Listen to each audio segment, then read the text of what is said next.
Happy Friday. You are listening to the She Heals Radio Show on Awesome God Radio. I am your host, Whitney J. It is Friday, January 15th, 2021. Thank you so much for tuning in.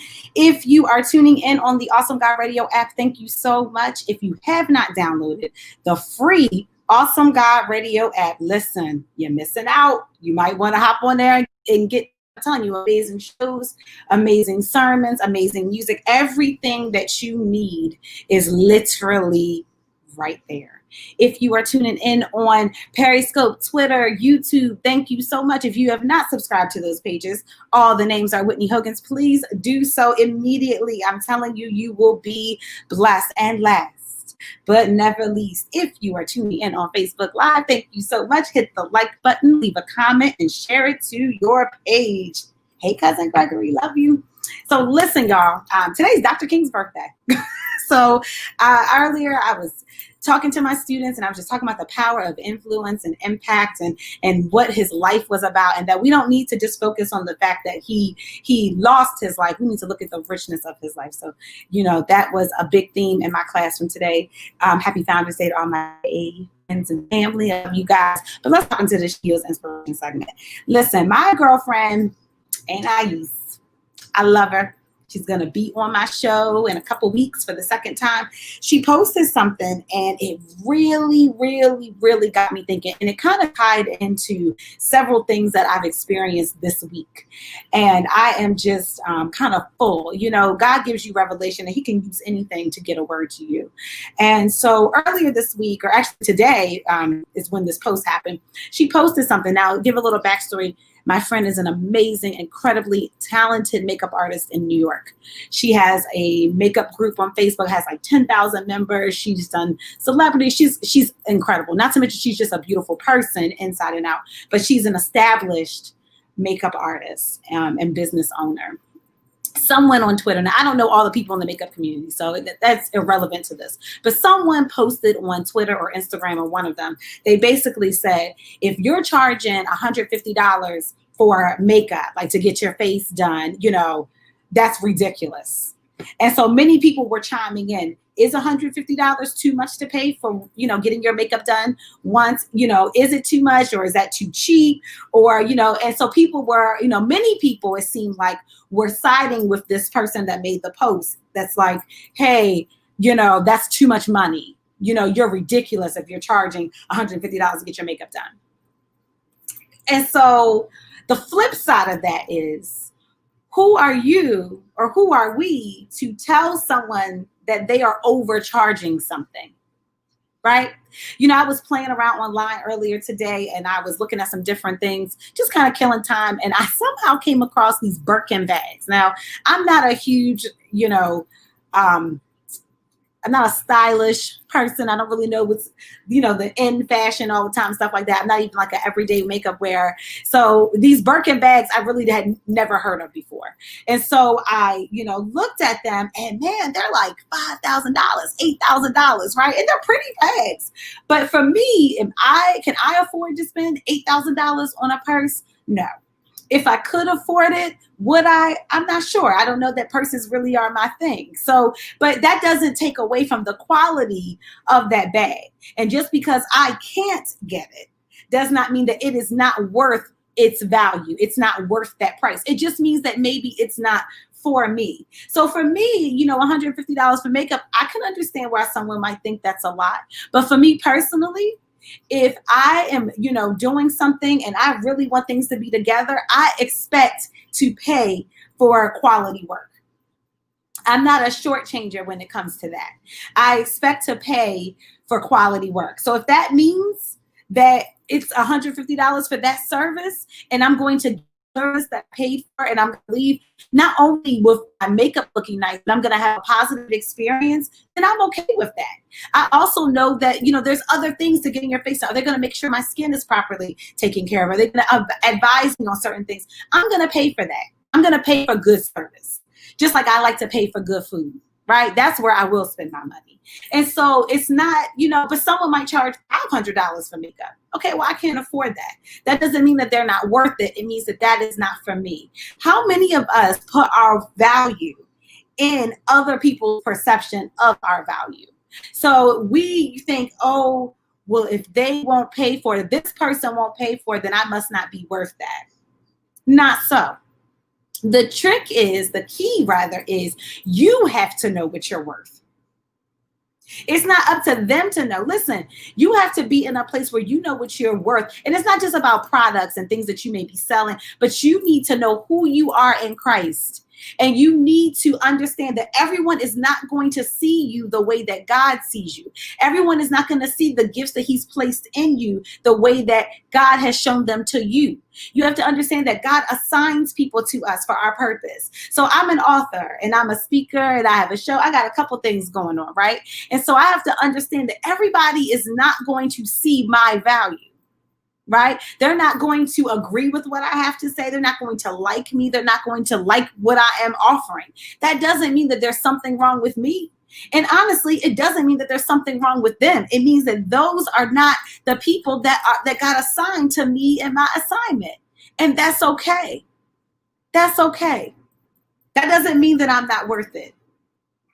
It doesn't mean that I need to shrink down because this group of people didn't approve or validate me. It simply means that those are not the people for me. You know, I am a giver by nature. I love to love on people, and I will be super transparent. It has cost me a lot, specifically concerning my business. Because in the beginning, I wasn't charging what I was worth. I was, giving things for free. And I mean, there's nothing wrong with serving people. If God puts it on your heart to serve someone in that way, that's fine. But a lot of times we say that we're serving someone, but really it is we're afraid to charge what we're worth. Really it is that we don't see our value and we're afraid to attach something to that. So we just give it away. Right? And so earlier on in my business, I was just giving. And I mean, running a publishing company is not easy. There is a lot involved. There's a lot of work involved. There's a lot of time involved. I was making sure that the people that work with me were getting paid, but I wasn't making sure that I was getting paid. And I am the one that runs everything. I'm the one that is fully invested, has put all my time and money into this, right? And so early on in my business, I really wasn't charging what I was worth because I didn't see what I was worth. And it took my coach to say to me, you got to get that together. You are not just somebody that up and decided to do this. You are a published author. You're an educator. You're this, you're that. These are the skills that you bring. You're not coming not knowing nothing. You're not coming building the plane as you're flying it. Your expertise brings value. Your character brings value. Your education brings value. So why are you not valuing yourself and you're giving things away and then you're wondering why things aren't growing the way you want it to grow? It's because of you. It's because you don't see yourself the way that God sees you. You don't see that this is a gift. You don't see that this is an anointing. You don't see yourself as the woman of God that God has created and already designed you to be. And therefore, how do you expect other people to see you that way and to treat you as such if you don't see yourself that way and you don't treat yourself that way? You teach people how to treat you. It is our responsibility to teach people how to treat us. What we accept is what will continue to happen. And so it is okay if I'm charging a certain thing for the services that I am skilled in, and that it's, if it's okay if you don't think that it is valued at that much. But it doesn't mean that it's not. It just means that it's not for you. That's not just for business. That's for life. We are in situations. Some of us put ourselves in situations where we're being mistreated and disrespected and are not valued. We're not being treated with what we're worth. And it's because we don't know what we're worth. So we're accepting whatever is given and we're accepting whatever is allowed, right? Instead of saying, well, this is who I am and this is my value and this is what I deserve. And so then we find ourselves in situations where we're being mishandled by people and we're wondering, well, why is that happening? It's happening because we haven't seen our value. How can you expect someone to value you if you don't value yourself? We have to set that standard. We have to set that standard, and we have to take responsibility for sleeping on ourselves and not valuing ourselves. I was having a conversation with my aunt earlier today, and I was getting her advice on the situation that I'm dealing with, that came up this week. And I was talking to her about it, and I made this statement, and I said, there's a part of this situation that's my fault because I didn't set appropriate boundaries. And I allowed certain things. I allowed to be disrespected. I allowed certain things to happen because I didn't stick up for myself and I didn't stand up for myself. So, I guess this situation was wrong. This person or whatever was wrong, but I got to own my part in that too, because I allowed that behavior to happen. I allowed that to happen. And when it happened the first time, I didn't say anything, because I wanted to keep the peace. So many of us are living in the bondage of keeping the peace. Listen, if in order to keep the peace, you have to depreciate yourself, you are not keeping the peace. You are instead avoiding conflict, and you are secretly hurting yourself. So it is a big difference between, well, I'm keeping the peace. What does that even mean? That you're going to allow certain things to happen and not say anything just because you don't want to deal with the conflict, just because it's easier sometimes not to say something. It's not that it's easier. In that moment, it might be, but long term, it makes your problem bigger because certain behaviors could have been nipped in the bud earlier on had you have said, hey, listen, not cool. Hey, listen, this is what I need. When you said this, when you did this, this is how it made me feel. Sometimes in our attempt to keep the peace, we are making things worse for ourselves and for those other people over time. And so it's important that you value yourself and you know your value.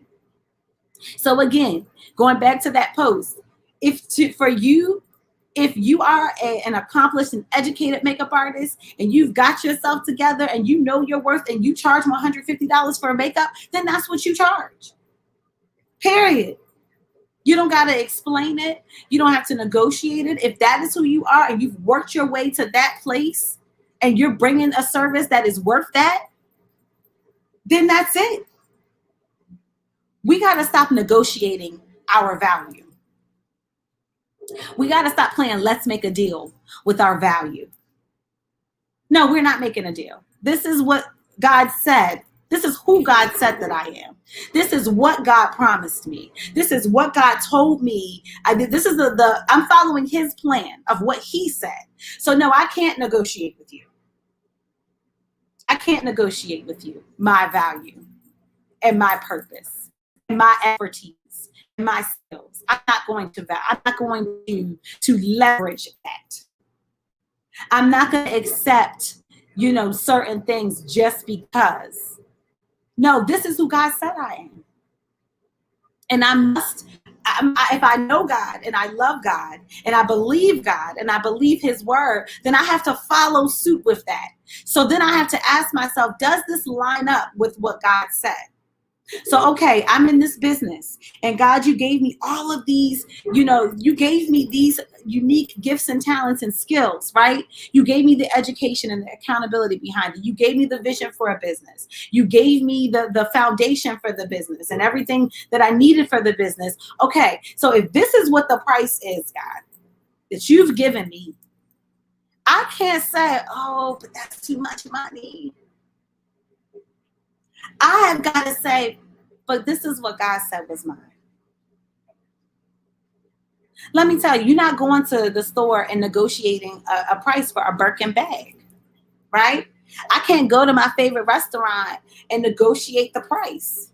It is what it is. And guess what? You are either going to come up to that or you're going to go somewhere else. It's a non-negotiable. It's a non-negotiable. We got to start seeing ourselves that way. That the things that God has given, it's not just gifts and talents. It's our morals. It's our values. It's who God said we are. It's all of that. We've got to stop negotiating things that are supposed to be non-negotiables. Make sure it aligns with the will of God, but stop negotiating. And I understand that, especially in the world of business, especially if you're a giver, you got a good heart, you want to serve people. You will know when God is telling you to serve someone, because he will speak that to you and he will make every provision for that. So I'm not saying don't give. And I'm not saying that at all. I'm saying know what God said. Know what God said. You know, I was a little while ago, I was like, man, I need to get more money in my savings account. I have a son, my older son's in high school, and, you know, I want to have things ready for when he graduates. Like, I don't have enough saved. I'm going to get a part-time job. And I remember God saying, you don't need a part-time job. You need to use what I gave you appropriately.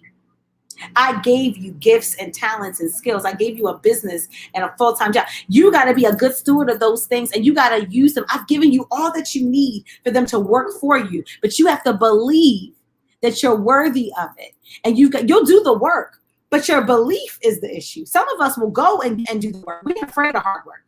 We're not afraid to take a risk or do something new. But do we believe that God is going to match us? Do we believe that God is going to meet us at our very point of need? Do we believe that he's going to meet us exactly where we are when we have to go through the process? Sometimes that's where the struggle is. But you've got to know who he is. You got to know who he said you are. And you got to know that that's true. That who he said you are is who you are. If he said that you are an incredible person, that's done. If he said that you're an author, that's done. If he said that you're a singer, then that's done. If he said that you're a preacher, that's done. I don't care what it is.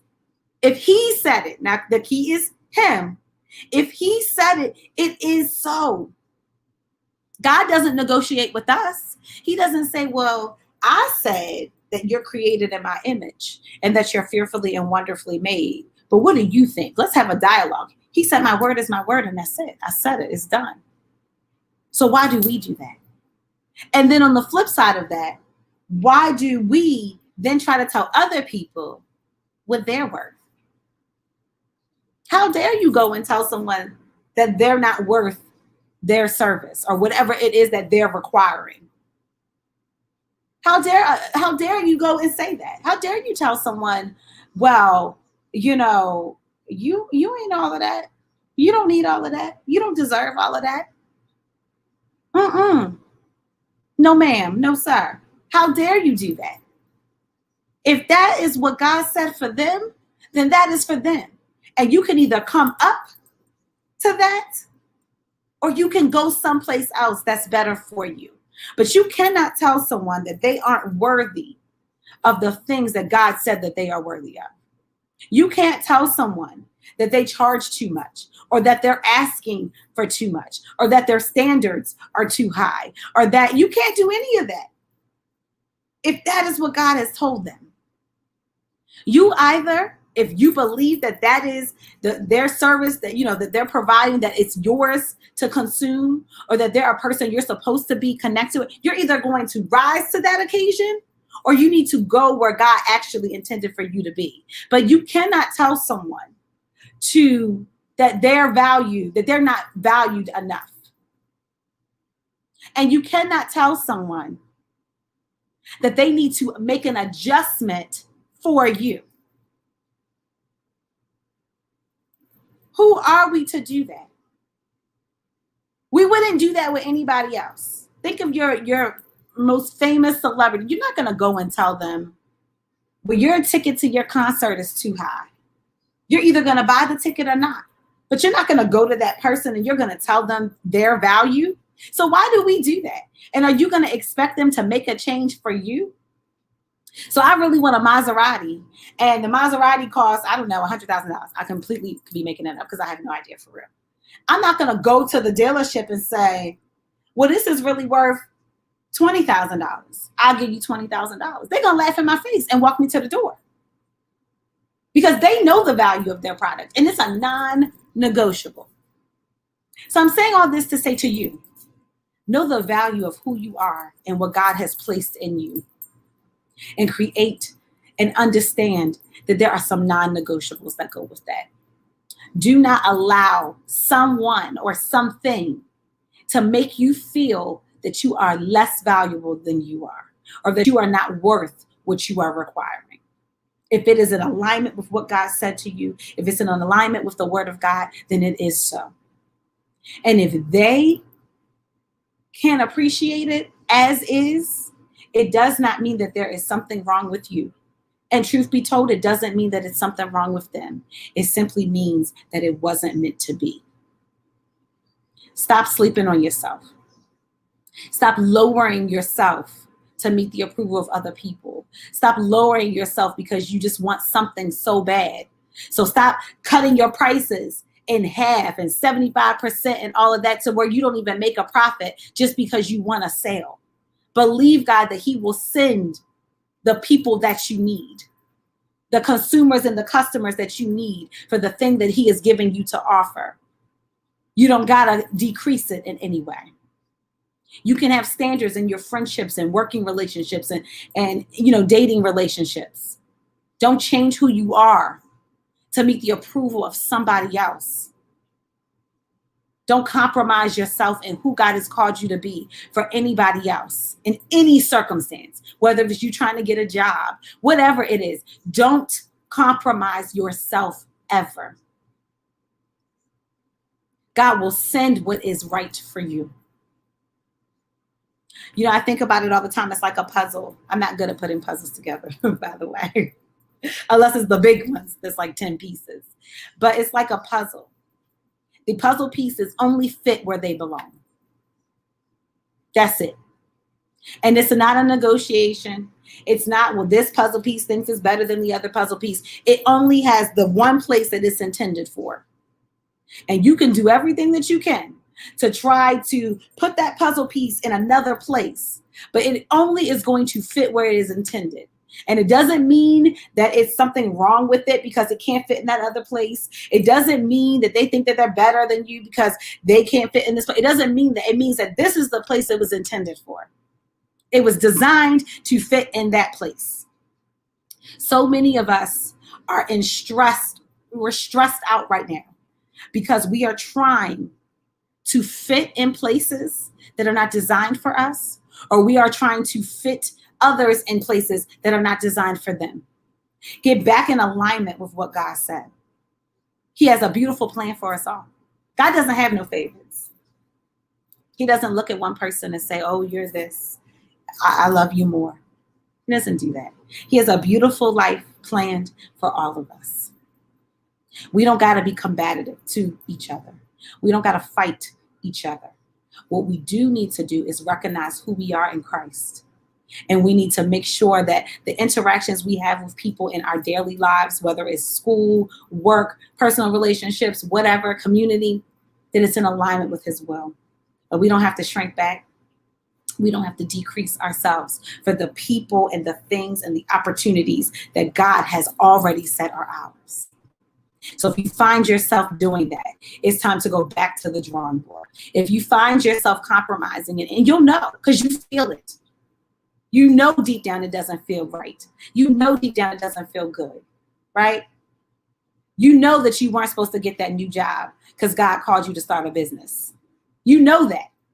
You know that you needed to make some adjustments to your business plan because you were shortchanging yourself. You weren't charging what you were worth. You weren't charging according to the preparation that God has required of you. You know it. You know that you're allowing certain people in your life to mistreat you just because you want them around. You know it. We got to be better and we got to do better because our value is in God. He hurts when we're being mistreated. He hurts when we're trying to seek validation and approval from other people. That hurts him. That hurts him. Go back and ask God, who am I in you? What is my purpose, God? What am I supposed to be doing, God? Go back and ask him. Ask him what your standards are. And listen, if you really want to know, it's in the word. Everything that we need is in the word of God. But go back and ask him, Lord, guide me in my decision making.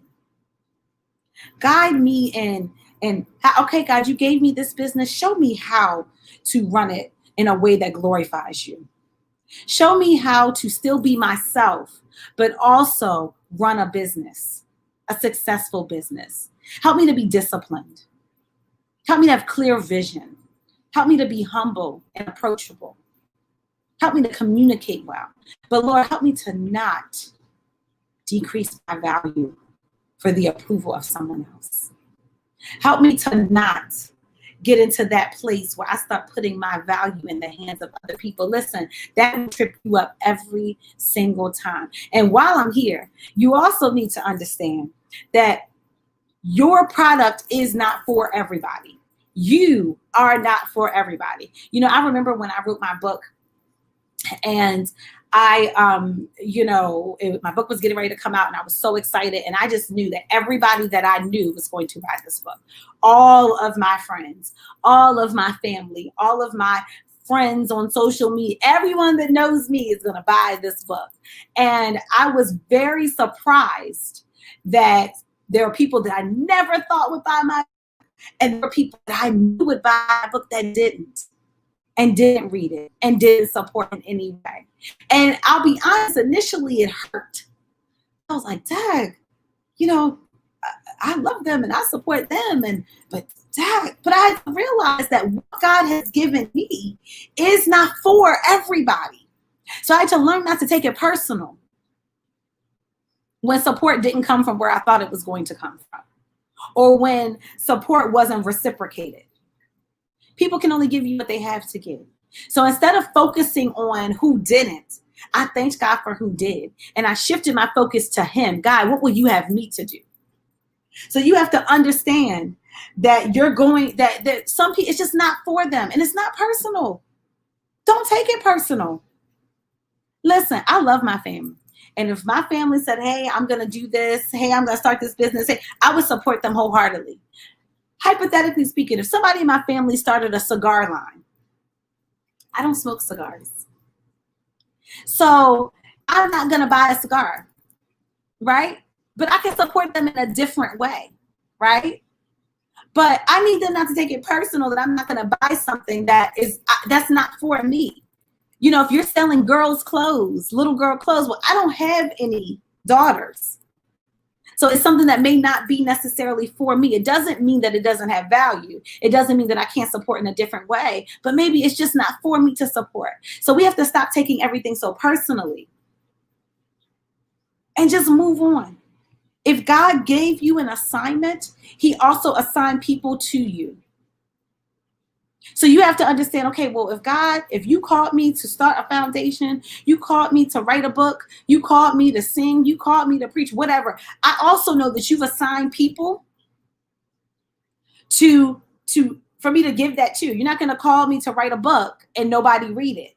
So I have to understand that it's not my decision of who the consumer is, who you have designed it for. I just have to do the assignment and trust that you got everything else covered. So help me not even to focus on the support, where it's coming from, where it's not coming from. Help me to instead simply focus on who you told me to serve and what the assignment was. You'll handle all the intricate details. I don't need to worry about those. I need to focus on, am I glorifying you? Am I supporting the people you told me to support? Am I doing the right thing? Listen, if everybody worries about themselves, we are going to all be okay. But you got to rethink some things, and you got to know who you are, not who they said you are. Not even who you may have said you are. You got to know who you are according to who God said you were. And you got to move and operate accordingly. Listen, everything ain't malicious, y'all. Sometimes it's just not for them. It's okay. It's okay. You know, I am typically super sensitive. I take everything to heart. And God has really been working with me on seeing another perspective. And I have quickly learned that some things are just they're not personal. It's okay. Some of us are so successful in the things that God has given us, and we don't even see it because we're focused on the one person or the one group that didn't like it. You can have 100 great reviews. You have 2 that are unfavorable, and that's all you focus on. We got to see the whole picture, family. We got to see the whole picture. We got to trust God like we've never trusted him before. We've got to be focused on who he said we were. I don't care if they rejected you. I don't care if what you had to offer wasn't what they needed. It doesn't mean something's wrong with you. It doesn't mean something's wrong with them. It means that that wasn't meant to be. It's a tough word, but it's the truth. Release yourself from that bondage. Release. Let it go. Let it go.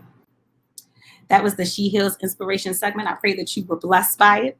We are hopping into our next segment. I am so thankful for social media because it allows you to meet and interact with people that you may not in your everyday life. And so I am excited for our guest that's coming on. He is an amazing man of God. He has an amazing foundation. And I am just super excited because we know I'm an educator. I love our youth. We need to love on our youth. We need to pay attention and see them. And so he is doing some incredible work. And I just want him to talk all about it. So I want to welcome to the She Heals Radio Show, Mr. Joel Gamble. Hey. How are you? I'm blessed. How are you? Happy Friday. Happy Friday to you as well. I'm good. Hey, everybody. Thank you so much for joining us. So why don't we just hop in first? If you can just introduce yourself and share a little bit about who you are and what you do, that would be great. Sure, absolutely. So, like Whitney said, my name is Joel Gamble. I'm born and raised West Baltimore. Former NFL player, played for the Philadelphia Eagles, the Cleveland Browns, and the Tennessee Titans. Now I actually have my organization where I do a lot for youth. We have several programs, our flag football youth program, which is free to kids. We have our health and wellness program, literacy programs, college tours, tutoring, everything. We provide as many resources as we can to help our youth actually become successful in life, whatever that may look like.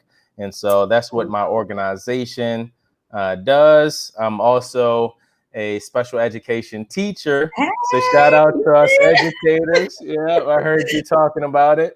Yes. So yeah, I'm all about the kids and, and do a lot for our youth in Baltimore and beyond. And that is absolutely incredible. And we're so thankful for your work because it is so needed, especially now. I mean, our kids always have had needs, but right now, I can't imagine. I was talking to my older son who's 14, and I was just like, I thought I went through some stuff when I was that age. I know. 9/11 happened when I was like in high school and stuff like that. So there were some significant things, but not a world pandemic. Right. And these kids, the crazy thing is these kids at a young age are like activists and they're involved in the community. And I to be honest, I never was. I went to the soup kitchen and did my 75 hours of community service when I was in middle and high school, but I was never like fully engaged in what was going on as far as the world's concerned when I was younger. And so it's actually refreshing and, very refreshing and interesting to see how entrenched in, the community some of the youth are.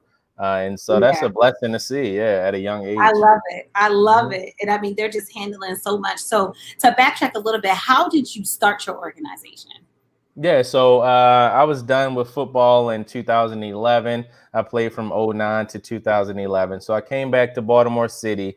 And obviously, growing up in West Baltimore, seeing so much, because crime is still the same now as it was back then. I've seen the city get worse over time. But there was always talent and there were always people that, had what it took to be successful, but never really had the opportunities or the knowledge or, kind of the push or the know-how to get where they needed to be. And so I said to myself that once I'm successful and blessed with the opportunity to give back, I wanted to provide those resources and opportunities for others in order for them to be successful and kind of like cause a ripple effect. So if I'm helping you, I expect you to help somebody else when you become successful. and kind of like that sort of thing. And so I started our organization in 2013. We started off with simply just a football camp. And, the football camp was a huge success. It was in West Baltimore at Easterwood, right across from Carver High School. And it grew into, like you said, there's always a need for more. And so, kids were saying like, when are we going to do it next? And, what's next? And, everybody was just looking forward to what was next. And then also I just saw that it was a need for ongoing programs and just to wrap our hands around our kids and get them off the streets as much as possible. And so it kind of grew from there, from that football camp. Then we started providing the free league, which runs for 2 months, and then mentoring programs and the wide variety of programs that we have. It's been a blessing. It's kind of been, it's all from God. I can tell you that, because at one point in time, to be honest, I said that I didn't want to help anybody. Football was kind of taken away from me, with the lockout. I don't know if people are familiar with that, but it was hard for me to get back onto a team. And so at that point in time, I was depressed, and I went through a lot, and then kind of said to myself that I didn't want to help anybody because things were taken away from me. And then look what, God has me in a position now that, that I'm helping thousands of people. So, that goes to show, that your plan doesn't really, have it. It don't matter what your plan is.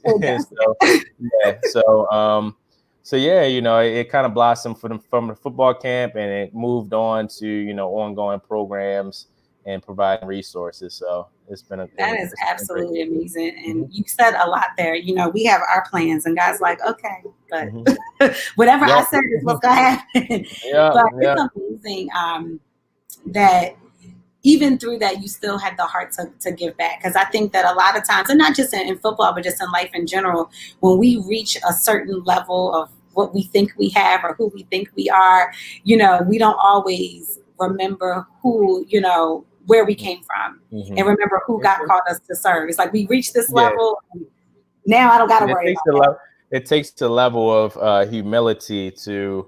Sometimes I got to remind people that, hey, hold up now, and I got a little, something behind the belt. I'm successful, but yeah, it takes a level of humility to actually, be able to serve others, and that's what it's all about. Is a life of service and helping others and being that light in the world that's such a dark place. And so that's what I strive to do. So no matter no matter how hard it is, or no matter what's trying to go against what we're trying to do in a positive way, because it's never an easy road when you're trying to do something positive for people. You're always going to have some type of every last event that we've had, it's been something behind the scenes, and I'm like, oh my gosh, but it turns out into an amazing event. But so just kind of striving to to live that life of service and help others is very pleasing, and it's a blessing in and of itself, because I've been blessed just from being a blessing. I've been blessed tremendously, and so I continue to give and continue to do what I can. With that being said, sometimes you have to say no too, because people will use you. I'm trying to tell you. Yes, those boundaries. Oh my gosh, can you come here, there, and everywhere? No. Yeah.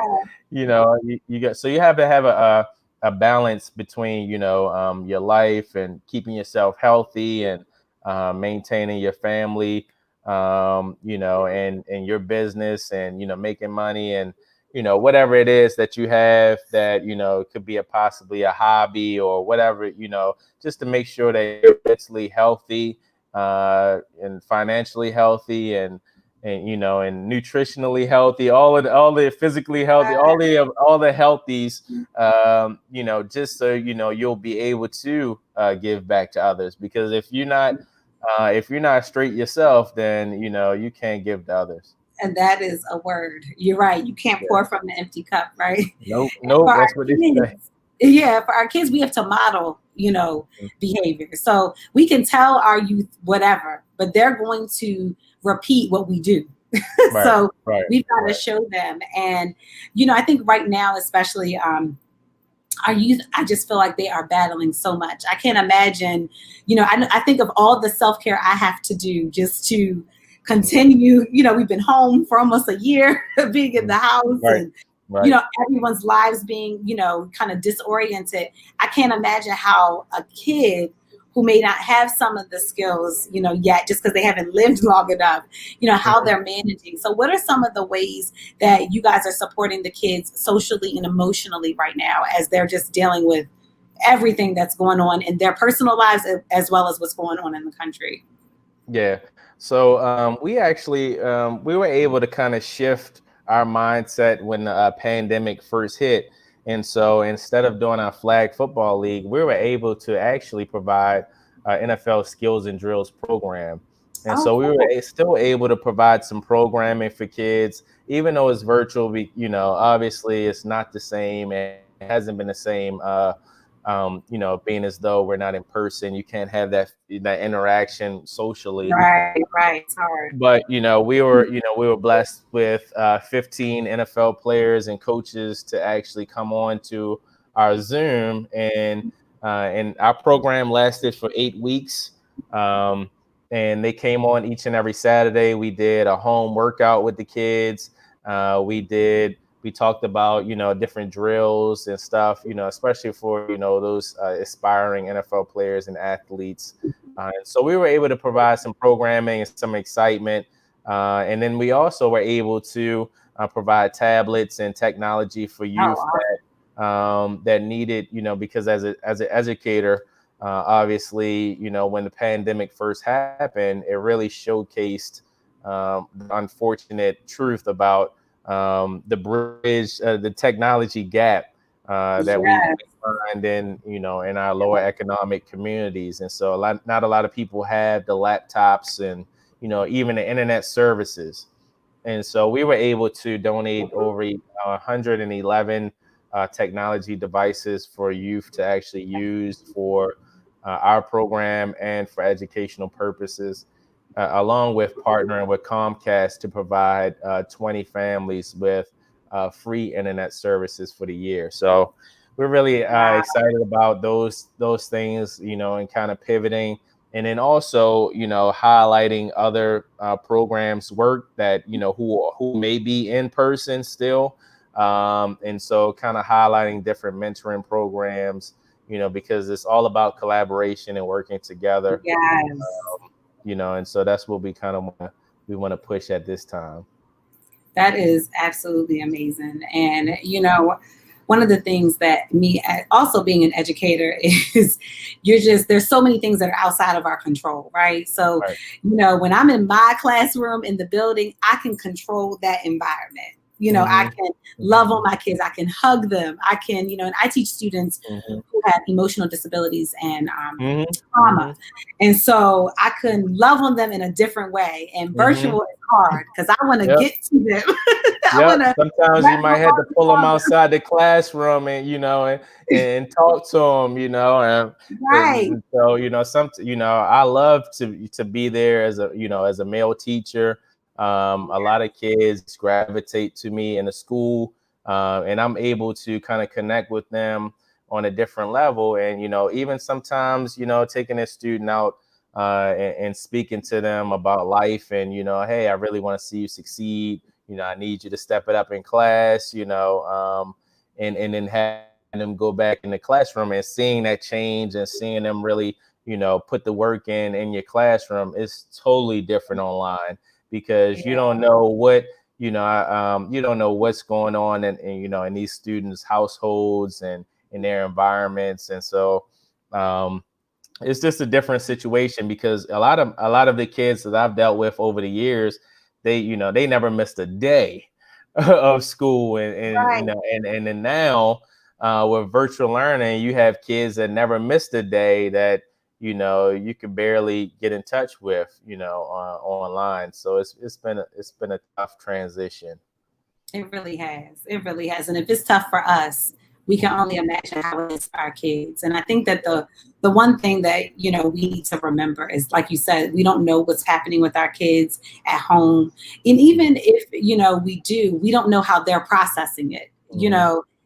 A lot of our kids, and really all of us as well, we know how to shield things. And so it's important to build rapport with kids so that they feel safe, that they can say, listen, I'm not in a good space right now. I don't feel like myself, or I'm struggling. And so I just think it's amazing that you're providing some other opportunities, because every child is not going to talk to their teacher. Every child's may not have an adult in their home that they feel comfortable sharing with, but you having this, organization and different programs, it gives them that person that they may need. So we certainly appreciate that. I want to ask you about, so many of us struggle with, what do we even have to offer our kids? For you have a platform. For me, I have, a platform. I have things, that God that's clearly defined that I can do, that I can serve. There's so many that feel like they have nothing they can offer kids, and it's what keeps them from serving. What do you say to that? So everybody, that's an interesting question. Everybody has their own lane, their own passions, their own talents and inspirations, and testimony as well. So somebody else's testimony may be different from mine, but it may reach a kid, that might not be into sports. So, obviously my platform, is sports and the NFL at a higher level. But not everybody is, not everybody is interested in that. And, and so it helps for me to be an educator and be able to reach all kids. So that's the difference between me and, just everyday NFL players. I'm also an educator. And so I can reach kids on a different level that way as well. But I feel as though everybody has their own lane that they can, work in to create change. And so just because you don't have a specific platform that you may have wanted, doesn't mean that you don't have something that you could actually give to the kids, whether it be monetary, whether it be you volunteering simply, with another organization. Maybe you have some type of skill set that you can give. Because believe me, organizations that's boots to the ground, that are grassroots organizations, we need all the help we can get. And, not everybody has to be, on the TV or, in the forefront or speaking to the kids or, or a coach or anything. Like, you have background people that help these organizations to flourish and to grow behind the scenes. And so I feel as though everybody has something that they can provide to help others. And so you just need to, think about what it is that you're able to do, that you're good at, and then, provide that service. Or, even if you have a testimony, maybe, you're former drug dealers and, and addicts or whatever the case may be. Like, you have a testimony that you can share with somebody so that they won't walk down the same path, or, you can reach somebody that, possibly that you didn't have when you were younger. So, that's definitely, sometimes I feel as though that's an excuse for people not to, want to help others, or not wanting to take the time out to do for anybody else. Because we all don't have to do the same thing. And we don't all have to do it the same way, but we all can create change in our own way. Absolutely. Absolutely. And if you are a believer, God has given us that mandate. The word says to go and make disciples, which means we need to be connecting with people, and people will connect to us by who we are and who's in us. So it's important for us to get out and just be in alignment with God's will, even if it's, like you said, something behind the scenes. Things don't happen in the forefront if behind the scenes is out of order. Right. Listen, I love to talk on this show, but my son is the producer. If he doesn't produce, I'm not going to produce it. Right. You can't produce it and talk and do. I mean, come on, like, Right. it's just a lot of work, and so everybody can do something. That's Just make sure you ain't doing nothing. You are right about that. Yeah. So with that being said, you have an organization. So listen, if you are tuned into the She Heals Radio Show, find a way that you can connect. We have put the website in, and we'll share it and everything for those listening on the app. But we've put the website in. Maybe there's an opportunity for you to volunteer here. Maybe there's an opportunity for you to donate here.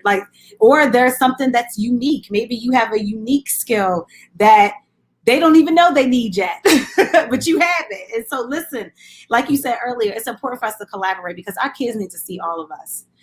This is a hard time for everybody, but our kids are really dealing with a lot. And you know what? It's not their responsibility to meet their needs. It's our responsibility to meet their needs. Right. And so I think it's super important that we hop in. So I want you to share a little bit about how people can get in contact with you. And if there are certain things that your organization does need now, share those. Oh, absolutely. So if you want to get in contact with our organization, you can find us www.jgcyo.org. So that's the Joel Gamble Community Youth Outreach.org. We're currently looking for a grant writer. We're looking for individuals that could help push our mission forward. Obviously, we're not in person at this time due to Baltimore's restrictions with the pandemic and everything, but we definitely can use volunteers when we start our programming back. Yeah. And so, feel free to contact us on our website, put your contact information, and we will be in touch. Also, you can reach us, you can find us on social media, Joel Gamble Community Outreach on Facebook and in Instagram. And you can find me, Joel Gamble _ Joel _ Gamble on my Instagram as well. But like I said, volunteers, whatever, gifts that you have, I have a guy now who, I met through Tavon Mason, who's a friend of mine, another NFL player. And I met him because we were doing a children's comic book together. And Tavon was like, hey, we could do, we could do hoodies, for our comic book, like illustrations. So we wore hoodies. We went out into the community and did a community event where we gave out a iMac computer. But I say that to say I was able to meet a guy who does T-shirts and hoodies and things like that. And so that's his gift. And so, he's able to give me a discounted price or give our organization a discounted price. And we're able to fundraise and provide our programming because we provide our programming for free for all kids. And so that helps. Things like that help because we're able to provide a service for adults like, hey, purchase our hoodie, and each time you purchase a hoodie, then, we'll be able to, that brings us funding in. So we'll be able to continue to provide our programming. So, I say that to say that whatever you do, there's always a collaboration there. Even if it's some type of service that you may provide that youth could use, feel free to contact us. And, we would love to, chop it up and talk about how we can serve, our community. Absolutely amazing. Thank you so much for sharing that. So as we are slowly closing out, I feel like time flies by on the show sometimes. I always, ask every person that comes on because you never know who is listening. And you never know what they may be going through, especially right now. I tend to call this time like the holiday slump. A lot of people after the holidays are over, it's January, it's cold, the days are short. This is a high time where seasonal depression kind of peaks. This is also a high time where just with all that's going on, the suicide rates are flying off the charts right now. So I always put in the number. If you are experiencing just severe depression, if you are having suicidal thoughts, first of all, you are needed. God loves you. He sees you. He hears you. I will put the number for the suicide prevention line, and please reach out and get some help. But for you, Joel, I'm asking for you to share just a word of encouragement. If somebody came here and they're listening and they're just feeling low, and maybe they don't even feel God right now. Because sometimes, if we can be honest, things happen and we feel like God has left the room. Like clearly he wasn't there when this happened to me. Where was God? What would you say to encourage them right now? I would say, like I said before, after I was out of the NFL, I was at a dark place in my life. So, at one point in time, like I was saying earlier, I didn't even want to give to other people. And so, God ended up changing things around, obviously, and put me in a position to give. But, just continue to trust him. I look back on, things now at this time. Obviously, at that time, I was just like, man, I wasn't Right. feeling it. I was struggling. I was going through it. But now I look back on it and I'm like, wow. I now have a platform that I'm able to serve others with, all because God blessed me with the opportunity to play in the NFL. And then on top of that, I was blessed with the opportunity to play. I come from Carver High School in West Baltimore. I come from Baltimore City. I went to Shippensburg University. Not too many people know where that is. And then I was able to, make it at a higher level. And so God has blessed me. So despite, whatever you're going through, just think about, the blessings that, have occurred in your life, no matter what it may be. I know I've seen a whole lot coming out of West Baltimore, and so, I'm blessed. I can say I'm blessed to even be alive. Seeing, people shot in front of me and, all types of things, crime happening. But just knowing that, God, will keep you and trusting and having faith that things will, change. And so not all your prayers are going to be answered, but, just knowing that things change and, never get too high on, during the times that, you're having good times, and never get too low on those times where, it's rough. That's what I would say. And then also, just remind yourself that you can still be a role model, even if you don't feel as though you're, as successful as you may have wanted to be. A role model is not necessarily a celebrity. It's not necessarily someone that's rich. And I always say my saying is a role model is somebody that's defined by the sacrifices they make by helping others. And so, that's something that I live by. And anybody can be a role model. You don't have to be, Jay-Z, or you don't have to be, President Obama, or you don't have to be, you can be a role model. Kids can look up to you just by you coming in and sharing your testimony and saying that, hey, I got through this, I got past this. You can too, providing that hope for somebody that might not have it. So. Amen. And thank you so much. I want to thank again Joel Gamble for joining us on the She Heals Radio Show. Listen, we put in the comment section of all the streams, we put the website. So again, it is jgcyo.org. Go on the website. You can contact them there. You can see the programs that are offered. You can make a donation. You can find ways to volunteer and to serve. Listen, we have something, and we all have something to give. Again, I'm also going to put the comment in the section about the suicide prevention. So if you are feeling low, listen, so many people, you have no idea. There are people that we love, that we are talking to all the time, that are lower than they've ever been. So there is help available, and don't be ashamed to get help if you need help. We all need something. Get what you need. Shout out to my producer, Quincy, for making sure the show is always great. And shout out to my Awesome God Radio family. In closing, she thinks, she feels, she prays, she cries.